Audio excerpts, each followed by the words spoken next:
மகா சிவராத்திரியில இந்த நேரம் ரொம்ப ரொம்ப முக்கியமான நேரம். இந்த நேரத்தை தவற விட்டுறாதீங்க. எங்களால நைட்டு ஃபுல்லா முழிக்க முடியாது அப்படிங்கிறவங்க கூட இந்த நேரத்துல மட்டுமாவது விழித்திருந்து நான் சொல்றத செய்யுங்க. மகா சிவராத்திரியில சிவபெருமானுக்கு 4 கால பூஜைகள் நடத்தப்படும். அதுல 3வது காலமான லிங்கோத்பவ காலம் தான் ரொம்ப ரொம்ப முக்கியமான காலம்.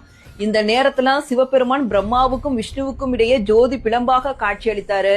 இந்த வருஷம் லிங்கோத்பவ காலம் 12:16 மணில இருந்து 1:06 மணி வரைக்கும் இருக்கு. இந்த நேரத்துல என்ன பண்ணணும்னா ரொம்ப ரொம்ப முக்கியமானது, நம்ம முதுகு தண்டுவடத்தை செங்குத்தா வைத்து அமர வேண்டும். அதான் நேராக இருக்கிற மாதிரி வைத்து அமர்ந்து சிவபெருமானோட பஞ்சாட்சர மந்திரமான ஓம் நம சிவாயா அப்படிங்கறத சொல்லி தியானம் பண்ணுங்க. இல்ல எங்களுக்கு தியானம் எல்லாம் பண்ண முடியாது அப்படின்னா சிவபெருமானோட மந்திரத்தை மட்டுமாவது இந்த நேரத்துல ஜெபித்து முதுகு தண்டு நேராக இருக்கிற மாதிரி வைத்து அமருங்க.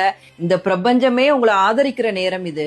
சிவபெருமான் இந்த நேரத்துல எப்படி ஒளி சக்தியாக காட்சி தந்தாரோ அந்த ஒளி சக்தியான உயிர் சக்தி நம்மளோட முதுகெலும்பு வழியாக மேலே செல்லும் நேரம் இது. அதனால இந்த நேரத்தை தவற விட்டுறாம கட்டாயம் இந்த நேரத்துல முதுகு தண்டுவடத்தை நேராக அமர்ந்து தியானம் பண்ணுங்க. இந்த பிரபஞ்ச சக்தியை நீங்க கட்டாயம் உணரலாம், சிவத்தை உணரலாம். அன்பே சிவம். இந்த வீடியோவை கட்டாயம் மத்தவங்களுக்கு ஷேர் பண்ணுங்க. இந்த